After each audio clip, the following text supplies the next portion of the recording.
One of my absolute favorite methods of entering into half guard. So simple and so effective, forcing the knee to the mat. Let's have a look at it right now. Okay, we've got an opponent who's lying down in front of us. As long as someone is lying down in front of us and you've got two legs to fight against, it's going to be hard work. Okay, fighting two strong, talented legs at the same time is never an easy thing. So one of my favorite tactics is to take one of my opponent's knees and pin it to the mat. Okay, if you can pin one of your opponent's knees to the mat, then you're fighting mostly against one leg, and that's a lot easier than fighting against two.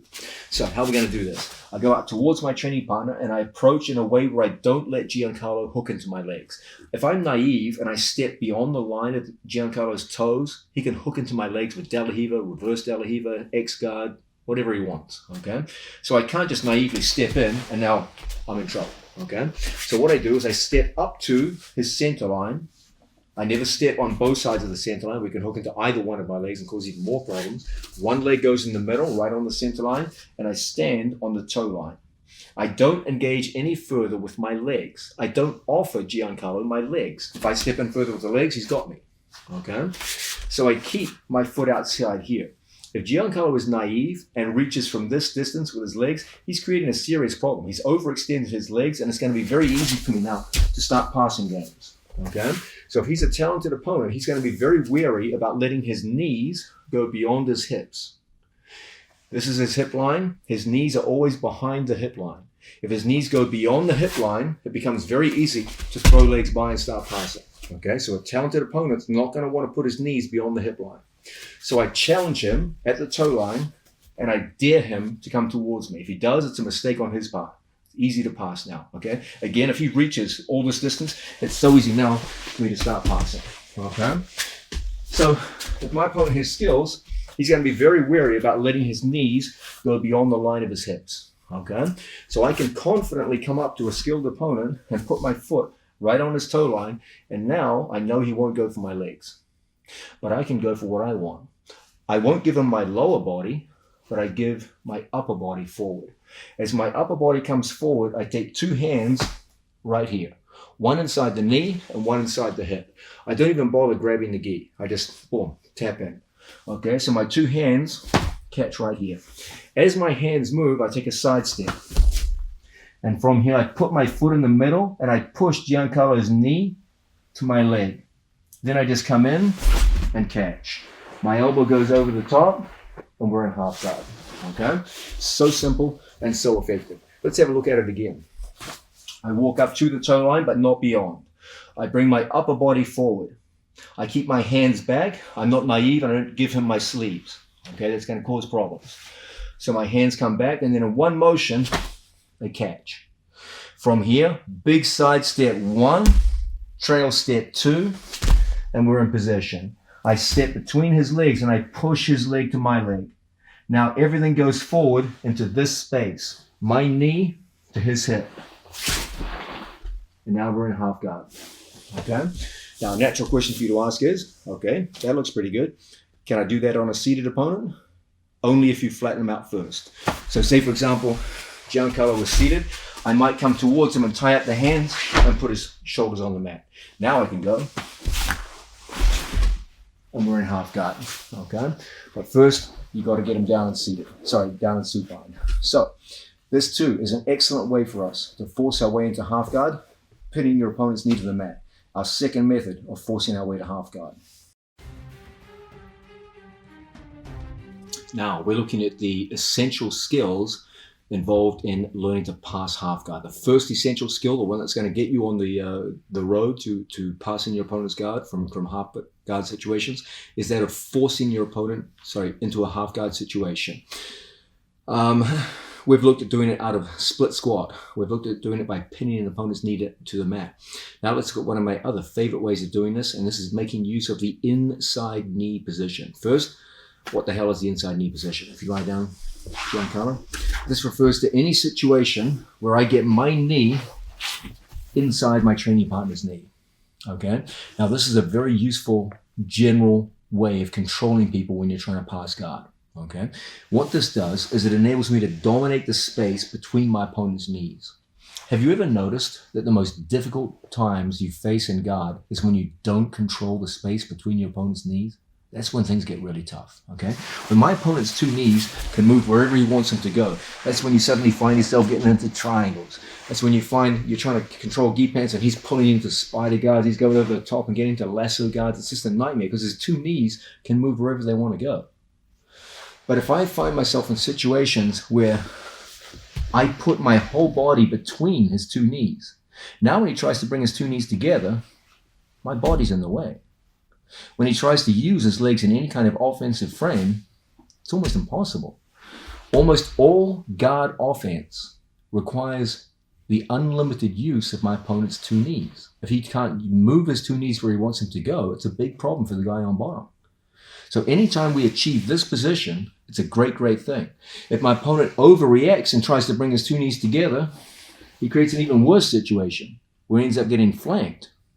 Okay, so it's a tough thing for your opponent once you get the knee in front. He either keeps the knees apart, in which case I dominate the space between his knees, or he overreacts and brings the leg over and gives me outside position where things get even worse. Okay, you can use this threat on very talented opponents to force your way to half guard. What most people do is they realize this is a bad situation. The bottom guy realizes this is not good. My knees are being controlled. So what do they all do? They start throwing up frames, okay? And they start trying to push you back, bring their knee towards their own chest, and recovering the knee position, okay? So whenever we have inside knee, one of my favorite things to do is to anchor myself to my opponent's body. A lapel grip is one good way to do it, a sleeve grip is another. And as my opponent goes to push me back, I just take my body and just slip over. So I go from inside over the top. And what have you got? A half guard every single time. Okay, so anytime, regardless of the situation, we're working from an open guard and I'm able to get down to a position like so. It doesn't take a lot for us, whether I'm working under his leg or over his leg, just to take my body and pommel over the top and capture my opponent. Okay, if I'm under his leg, like so, we can do the same thing. I just take over the top, lock, punch through, and we're in half guard. Okay, if you're looking at this and thinking, hey, that's too damn simple to be true, it is that simple, and it does work just fine. All we need is this ability to first get our leg inside like so. Okay, from there, wherever we go in this position, let's go to hold me off, Jim Collin. It's just so easy to find yourself in half guard. This is one of the few times where, normally in jiu-jitsu, if it seems too good to be true, it is. This is one of those times where it's not. It really is that simple to force your way to a half guard. Will you always be able to get the inside knee position? Well, as far as jiu-jitsu skills go, it's not that hard to perform on even talented opponents, okay? All you need is space between his calf muscle and his hamstring. And it's not that hard to generate that kind of space. So, for example, if I have a talented opponent in front of me and I just lift, like so, okay, instead of offering my sleeves to my opponent, where now he can cause all kinds of problems, I work at the ankles with no gi grips. We just come in and bang. We've got the inside knee position, okay? So he goes to hold me off from here. It's so hard to prevent the kick over into half guard.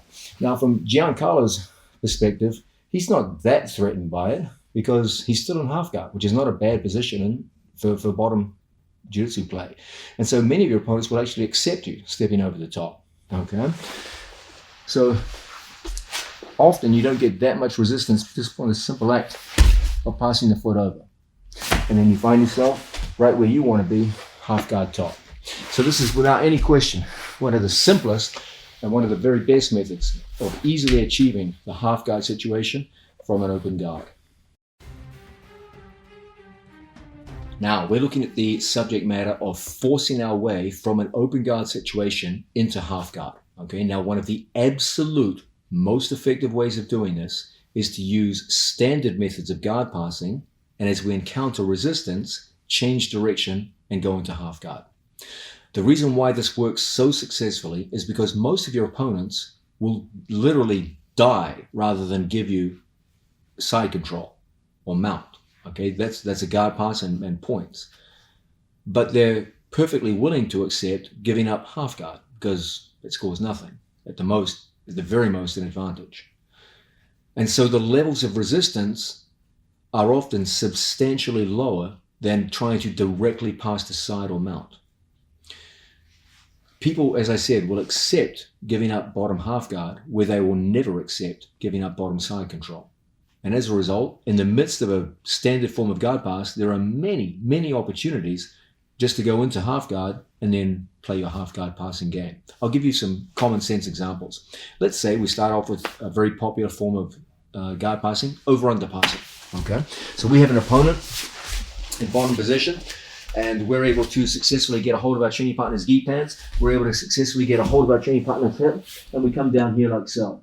Okay, now from here, my first goal is always to collect my training partner's knee. Giancarlo wants his right knee coming up towards his chest to try and hold me off. Bring the knee up to your chest, Giancarlo. Good. And then from here, we start coming up and we capture our training partner's leg.